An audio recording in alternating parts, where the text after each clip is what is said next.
bintu wigira byose uko byagenda kose ako gaci nawe koko ntago byakunda nawe uzi imbaraga z'Imana zadukuye cyangwa urambaza ibyo bintu bimukomeretse gute kandi Imana yaramumpaye ahubwo umuntu wese urongera kwitambika ubuhanuzi bwa profete byukura bagirane Noheli muryango nitwa profete byukura bagirane Noheli nyihumeka umwuka w'abazima mpari ntago bizakunda nk'ibintu se yaravuze nibyo bamuhaye agahenge bamuretse ari kubundi baramushaka ari iki mu bebe wanjye ko Imana yamunyeretse na hano ibya Bowaze none dore byarasohoye Bowaze ndi umwe mu bantu bamubwira ngo icara ubanze wumve iki Imana ikuvuga Bowaze ndamubwira ngo Bowaze amajwi y'abadayimoni azagusura bamwe ntago bishimiye ko wubatse ni umuntu witwa nababwiye ngo wowe Imana irambwiye ngo ni wubakura urugo uyu mugore ntabwo muzabana abantu bakora vango sindi umuhanuzi Vitali wa Imemburo bagende barebe naramubwiye ngo Vitali uyu mugore ni muzabana arangije ari isaza ngo hari undi muhanuzi ngo wamubwiye ngo witwa Vanessa ngo bagiye kuzabana yumvira Vanessa yanga kumvira profete Noheli none dore ibyamubayeho mwarabibonye ubu Diane nta nubwo wamenya hari shaka nanjye ngo nimishaka Imana imubitse mu icupa mugira ngo ndababeshye siko nababwiye ni mwabibonye ko byagaragaye uba ari he nyine ari he nababwiye ngo iki baje kwikaze barebe ikiganiro nahanuriye mvuga ko Elize ari umwe mu bantu yego basenga ariko bakaba birengagiza ko na abantu birengagiza ko Elize nawe ari umuntu yanyerera akagira gute akagwa yanyerera kwisanga yakoze icyacu ubusambanyi cyangwa se yanyerera agasanga yagize ute yavuze n'ibindi yanacumuye cyangwa se yanyweye n'inzoga umuhanuzi w'Imana se yasanga uretse gatoya ntabwo turagira Satani atabasha kurasa imyambi uretse ngewe profete byukura bagirana Noheli wemera ukuri uretse ngewe mwavugirije induru mukangirira ishyari mukansanga mutubari nkabyemera mukansanga mbyina n'abakobwa nkabyemera ariko Elize ntabwo nababwiye Elize genda samuratsinze icyo ngukundiye uri umuntu mugabo urugendo rwiza kandi urugendo ruhire. Yes, reka nizere ko mukomeza kumera neza cyane abantu bakurikira Urugendo Online TV ndetse n'abakurikira Rwanda Gospel Show. Nitwa Samu Gakire ndi kumwe na Jerry turakomeje n'ubundi tubwira abantu bose badukurikira bari mu Rwanda no hanze y'u Rwanda ko tubashimira kubera ko buri munsi mutwereka ko turi kumwe binyuze mu bitekerezo binyura muri comment binyuze n'uburyo nyine umuryango ugenda waguka haba bakora subscribe cyangwa se abadukurikira muri ubwo buryo reka tubashimire cyane ko gushimira biba byiza cyane ari abamaze gukurikira Jerry mu mwuzurize ibihumbi 10 tubiserebure dore bigiye kuzura iki kiganiro gishyireho byibuza kize kurangirana n'ibihumbi 10 ndaza gushyira channel ya Jerry muri ntuza y'iki kiganiro munsi abantu bose bari bukirebe mwihangana ugende ufyondeho tumwuzurize tenike nk'umuryango wo mu rugendo kuko nawe no wacu nongeye kwakira profete byukura bagirane Yesu ashimwe Isa himbazwe hari abantu bakwambuye ubu profete bande se ubwo profete nyabaki ubwo sabo ni bande babumpaye yego n'inyuma mu minsi ishize twahuye uri kurira channel yawe byaje kurangira uyibuze ya narayibuze ariko njya nkunda kuvanga umuntu aburase ariko ntago aburashebuja umuntu aburashebuja ariko nta aburasi ya aburase ariko nta burashebuja ikindi hahirwa burya abantu bafite mu mitima yabo inzira zitunganye zigane Siyoni ijambo ravuze ngo iyo bageze mu gikombe cyitwa banka bahahindura ahantu h'amasoko suhuje umuntu nkurikiranye umuntu mbonye bwa mbere muri diaspora ndetse no mu Rwanda no mu mahanga reka mbabwire ngo nitwa Profete Noheli ndabasuhuje cyane naho abantu ntago babuza kuvuga Samu Gakire yega abantu baravuga Noheli nubwo bigaragara ko warize narindi kuvuga ngo ni amaso y'amarunda ariko ndabona bishaka kuba ari amarira mfite agahinda cyane mfite umubabaro icinzanye hakuri kamera ni ibintu bibiri byatumye ndira naraye ndira ngira agahinda ndi gusenga Imana irambwira ngo umwana wanjye humura ndagukunda kandi nzabana nawe Imana irambwira ngo icyo navuganye nawe no kugikora nzagikora ikintu cinzanye kuri kamera nje guha gasopa abantu bose bari kurwanya umuryango wa Madamu Uwanyana Asi byandijije cyane ndimo ndasenga ubw'Imana yamungaruriye Imana ejo muri gusenga aramye ngo ndamukugaruriye nduwiteka niwe uzamurongora urana umudamu wawe Imana yangize umurinzi wo kurindura urugo rwa Pasteur Theogene mbonereho no kwiyama umuntu wese uzongera guhaguruka aza kurwanya uyu muryango wa mama Asiya Uwanyana azahura n'ibibazo, azabona ishyano. Kabiri Imana yambwiye ngo ugende ubwire abanyarwanda, ubwire isi yose, umuntu wese ubasha kukumva mu rurimi rw'ikinyarwanda, umuntu wese utekereza ngo niba afite ubwenge areke uyu muryango, bareke kubutoteza, bareke kuguma kuwurwanya, bareke kuguma kugendaho. Ariko ndashimira Imana ko yongeye kungarurira Asiya. Imana ishimwe cyane, Imana ihimbazwe. Abantu bari bazi ko navuze ngo Asiya Imana iramunyambuye, ntabwo nyibirimo, ariko Uwiteka ryamye ijwi ry'Imana ryarongera iransura, rirambwira ngo mwana wanjye, impamvu nabikoze nagira ngo ndebe kwizera kwawe, ngerageza amarangamutima wawe, ngerageza niba ukinkunda, ngerageza niba ukinyubaha. Imana irambwira ngo Asiya n'uwawe, ni wowe uzamurongora. Rero niyo mpamvu nababaye ndavuga ngo ese Mana kungaruriye Asiya kandi akaba ari mu bibazo, kandi abantu bakaba bari kumurwanya ari benshi, nakora iki? Nibwo navuze ngo reka mpamagare Samu Gakire nze mbwira isi yose, nyibwire inkuru y'ibyishimo. Mpamvu ndi kurira, ntabwo ndi kurira amarira y'agahinda, ahubwo ndi kurira amarira y'ibyishimo. Ndashimira Imana ko yemeye kungarurira Uwanyana Asiya. Nohe, ibi bintu birakomeye, ibi bintu birakomeye. Nyuma y'ikiganiro Asiya yarayakoze ku Isimbi na Sabe, yego, ni ikiganiro kigaragaza ko nyuma y'uko nyakwigendera Pastor Theogene Nzahuke amaze kwitahira, hagiye hakorwaho inkuru nyinshi cyane zimeze nk'izishinyagura cyangwa se zimeze nk'izitari guha uyu muryango agahenge cyangwa se amahoro. Ariko cyane cyane inkuru yabishenguye byose ni ya uriya wita Pastor Emmanuel. Ntabwo ari pastor, ningirwa mu pastor, kuko yabashije Imana ngo Mana yari mu bahanuzi, ariko uyo ni mu bakozi bawe. Imana namya ngo ninzerereze nahimuza. Hari umuntu wanambwiye ngo uyu muvandimwe avukana ngo nakavuza nduru. Yego, ngo yaranababaye cyane mukuru we. Ngiye kavuza nduru yamagara mbwa ati Prophet Noheli, ndagukunda, nkunda indirimbo zawe, nkunda ukuntu wigisha ijambo ry'Imana, warampanuriye ubuhanuzi ndabubona, umbwira ko itente nari narashinze rigiye gukurwa akaza urusengero, izo ndabibona. Arambwa atari ko muri umuna wanjye yafashwe n'imyuka mwirimbi, yafashwe n'imyuka abadayimoni, ati umusengere. Njyewe ndifuza kugusengera, abo badayimoni bakakuvamo. Noneho ubu ngubu Imana ubw'ingaruriye Asikambwira ko ari njye uzamurongora, ari itegeko, ari ihame. Nta muntu n'umwe wabirwanya ngo bikunde, nta wakwitambika ngo bikunde. Ndabwira aba diaspora, ndabwira isi yose, ndabwira abanyarwanda bankunda n'abakunda Madame Asiya Uwanyana ko Imana ingize umurinzi wo kurinda rura rugo. Nta muntu n'umwe wemerewe kujya gucokoza uriya muryango guhora buvuga ibyo mwavuze byararangiye. Abavuze uriya muryango nabi mwese mugiye kujya mu bihano, niko Imana yambwiye, kandi ibyo bihano mugomba kubyakira. Yego, nawe abantu uri mu bantu abantu bavuze ngo nawe ribu nigufate kubera ko nawe wari uri bavugaga ko uburyo uri kuvuga ubuhanuzi n'ibyo uri kuvuga biri gukomeretsa n'ubundi Asiya. Bimukomeretse gute kandi Imana yaramumpaye? Ahubwo umuntu wese urongera kwitambika ubuhanuzi bwa Prophet byukura bagirane Noheli anyujije kuri kamera, mbibwiye isi yose, mbibwiye abanyarwanda,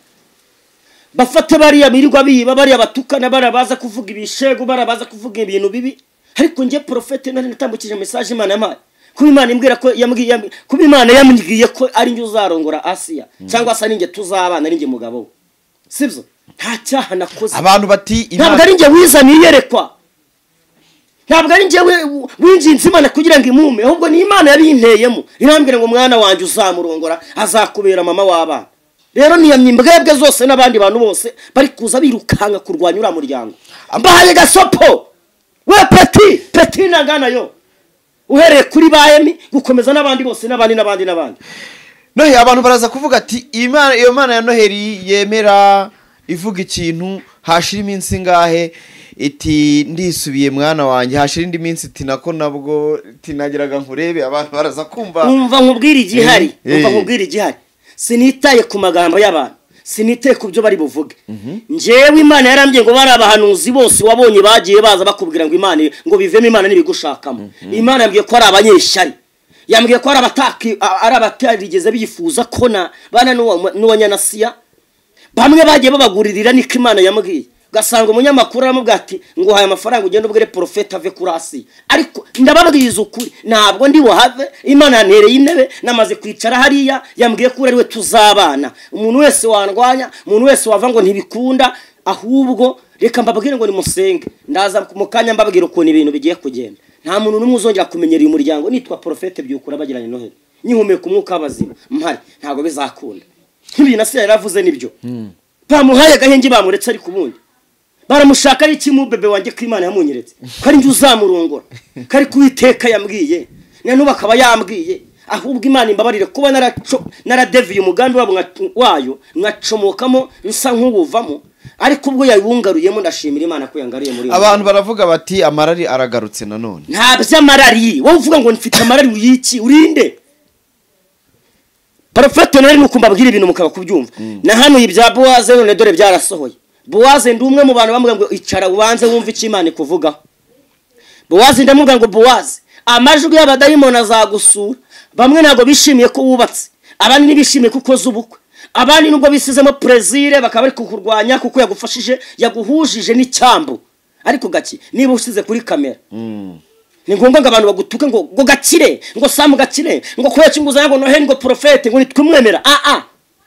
abantu bare nako sufite kuko wamfasha kuba kumuza n'abantu abantu bagira gute bankoreraho umugisha cano ni y'abanyarwanda bose inyuraho ibintu byukuri ibitekerezo je president nakosa mushinje nkuko bakorode bamurwanye n'abandi president mushinjire kusaza yafashe Boaze aramuzana aba diaspora bakora umugisha baramushyigikira akora ubukwe ariko Boaze nari naramubwiye ni Boaze usenga ko dayimoni yicaye ku rugo rwawe ico ni kimwe Boaze ibyo narabihanuye birasohora ejo mundi byarabaye uwa kabiri ni umuntu witwa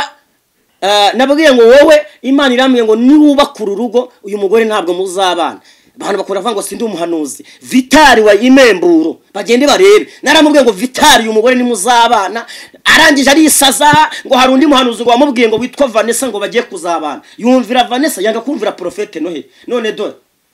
ibyamubayeho mwarabibonye ubudiyane nta nubwo wamenya hari icyo ni kimwe icya kabiri nge ndi umuntu hanura ibintu bifite ibimenyetso ndetse n'ibihamya nababwiye guki kuri nibishaka nanjye ngo nimishaka Imana imubitse mu icupa mugira ngo ndababeshye siko nababwiye ni mwabibonye ko byagaragaye uba ari he ari he nyine ari he aracyabwiriza aracyavuga imbaraga z'Imana yaje hakana audio nyuma y'iminota mikeya aza yemera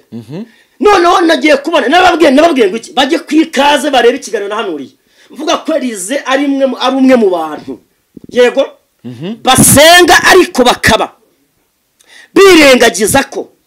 na abantu birengagiza ko Elize nawe ari umuntu yanyerera akagira gute akagwa yanyerera kwisanga yakoze icyaha cy'ubusambanyi cyangwa se yanyerera agasanga yagize ute yavuze n'ibindi yanacumuye cyangwa se yanyweye n'inzoga umuhanuzi w'Imana se yasanga uretse gatoya ntabwo turagiraho Satani atabasha kurasa imyambi uretse ngewe profete byukura bagiranye Noheli wemera ukuri uretse ngewe mwavugirije induru mukangirira ishyari mukansanga mutubari nkabyemera mukansanga mbyina n'abakobwa nkabyemera ariko Elize ntabwo nababwiye Elize none nimurebe aje abyemera ati audio ni yanjye Elize rati Imana iguha umugisha harya ngo wampaye niki ya urampa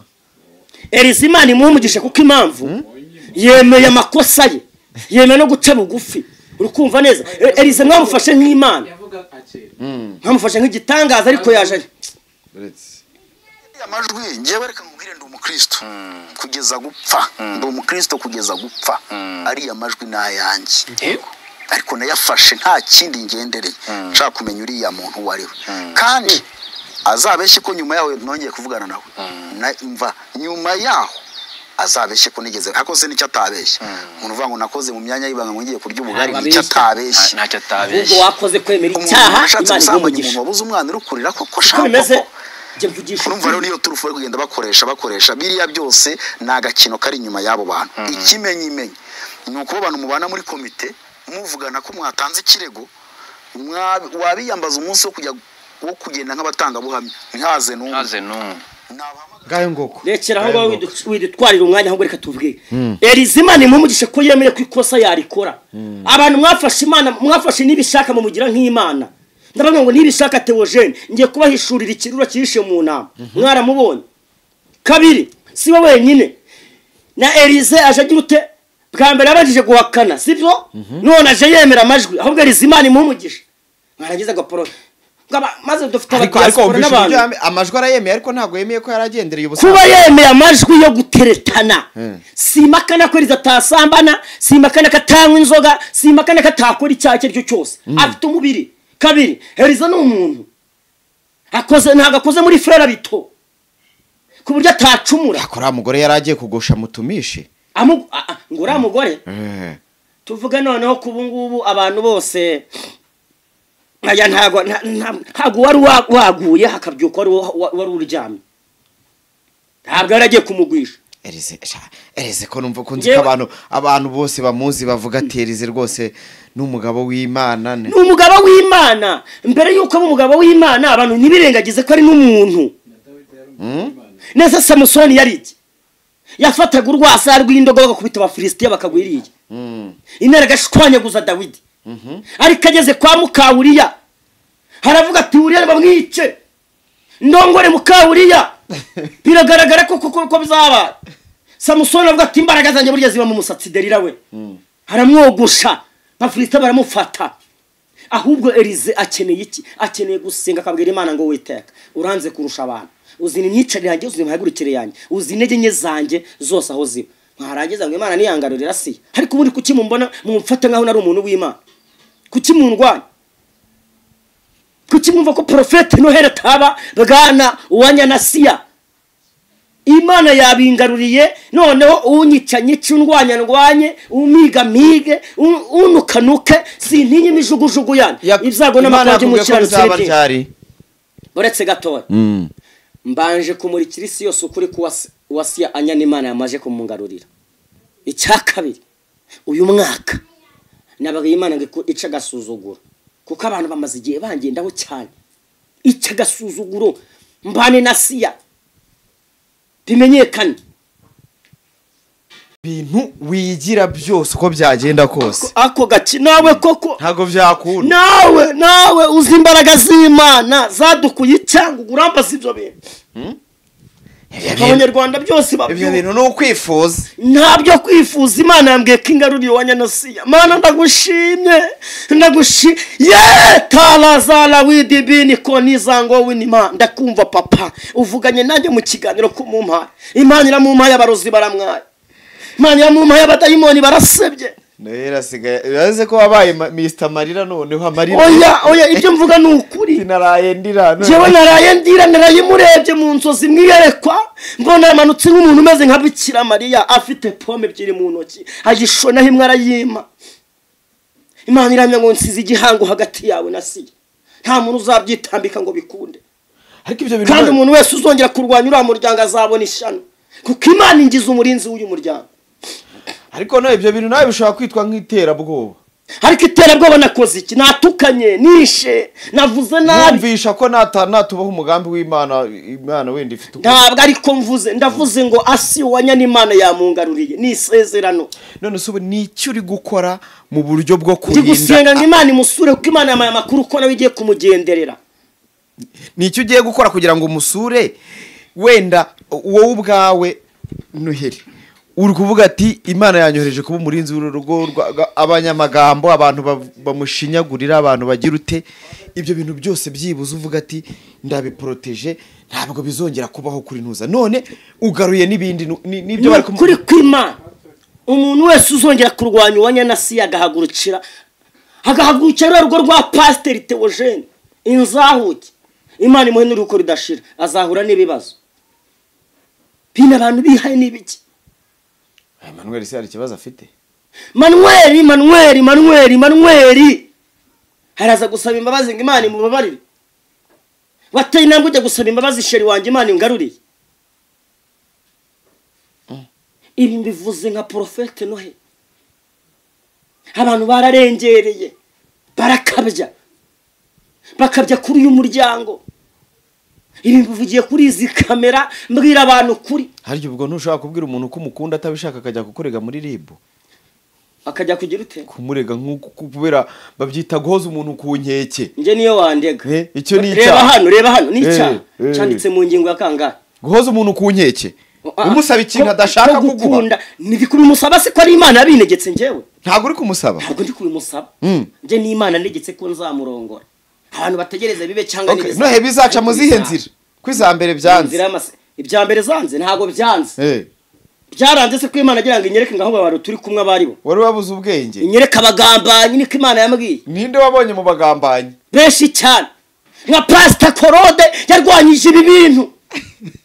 Pastor Fana arwanya ibi bintu Jisite n'umuntu witwa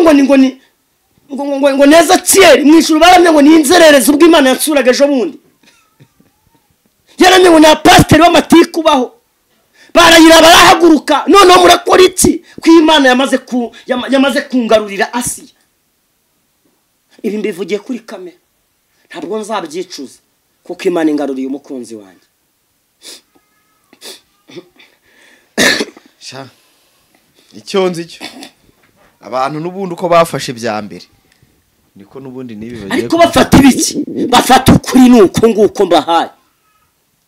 kandi umuntu wese uri buhaguruka nera imishugushugu Imana imurebe imusanga nukuri gaki ndi umusore mwiza wambara neza ukaberwa umusore uririmba umusore uhanura ubana n'Imana ariko Imana yamagaye ngo mwana wanjye nashatse no gutereta ngo byibura nje ku ruhande Imana nane ngo oya ngerageza no kuvuga ngo numva nishimiye umuntu wese nkari yakura irambwira ngo oya irambwira ngo nje nduwiteka sinjya nivuguruza ibi byose nabikoze kugira ngo ndebe mwana wanjye nubwo ari warabuze ubwenge ariko nkugarura isezerano ryari ryaragiye Iyitima ijambo riboneka mu byakozwe muri Zaburi ya 12 ku murongo waho wa 6 iramya ngo ndisome narisomye Bibiliya iravuga ngo kubwo kunyagwa k'umunyamubabaro no gusuhuza umutima k'umukene none aha ndahagurutse ndashyira mu mahoro wacu n'ingone reka nkubwire Uwiteka niba asize mu mahoro nge wari ufite ikibazo niba asize mu mahoro nge abantu bari bandwanya niba hagurutse ku bwa Prophet Noheli umuntu uri bwitegure kuba yandwanya nindi unsindishiriza ari bugufi bwanjye hako none jondo abantu baravuze ngo ugira ibaba ngo ugendana ibaba ni igiki ibaba ngo riri ibaba rimeze ibaba ngo ry'umuhigo ry'imiti dore nta baba mfite bituma abagore ngo bagukunda ngabagore bangu oya jewe Imana yambwiye ko ibaba rya materi ngomba kubara no wanya nasiya nta bya materi nta byo nzi nta birozi nkoresha nta badayimoni nkorana nabo nkorana n'Imana ishobora byose yaremye isi n'ijoro ntukumbwira ngo ribunga imfate ribisira mfata nakoze iki ahubwo abantu bakunda gusenga bakunda Imana bahaguruke bafashe Prophet Noheli bansenge ubuhanuzi bwabona nta kintu buri guhungabanya kubukurura muryango nta na kimwe kuko nje ntabwo meze nk'abariya bashinyaguzi baranabashinyaguzi n'abagome n'abana b'inshira nkuko Bibiliya bivuga n'abedomu kandi biraba ngo abedomu nzabakubita inkweto mu mutwe ngayo nguko je mbona nta kiri kintu ndi burenzeho icyo navuga reka dusengera abantu tubasengere tubabwire ngo Imana indinda abamu wabo indinda abedomu indinda abafilisitiya kuko ndabizi bagiye kundwanya ari benshi ariko uri bundwanya birava ngo uhirika ibuye azarwana naryo ujye usoma komantere bakwandikaho ntagiye mfite cyo gusoma amagambo acinege nje ubundi gusenga ndi gusenga iyi message Imana inyuma ndi mu masengesho y'imisi 4 ngo nze nyevuge rero ngiye gusenga topela sala with bini fozo bre hano harimo n'umuntu dukurikiranye ufite ikibazo cyo kutabyara Imana iguhaye urubyaro icakabiri hari umuntu dukurikiranye afite ikibazo cy'urushako Imana iguhaye gushaka dalasi emango zo bre rekonizango winima umuntu wese wari ufite ibibazo ari mu buzima bubi ngiye kumusengera Imana imubohora kabiri abantu bamenye ko nakure habaho Imana habi itageze umuntu n'ahantu heza haba Imana itageze umuntu Mana mu izina rya Yesu uri Imana ikomeye uri ibyiringiro byacu ubereye maso abagutegereje kandi abagushakana umwete bazakubona nsengeye umuntu wese wari uteze amatwi umuhanuzi we Prophet byukura bagirana none nsengeye Asiya urakoze kumungarurira urakoze kuba umuryango we urakoze kubw'umukuyeho izimbaraga zose zamurwanyaga aba bose bazaga biyita abakozi b'Imana barwanya uriya muryango bakubite bave mu nzira mu izina rya Yesu pela lazala we dbnma ndakumva papa urakoze mu izina rya Yesu amen Imana ibamugisha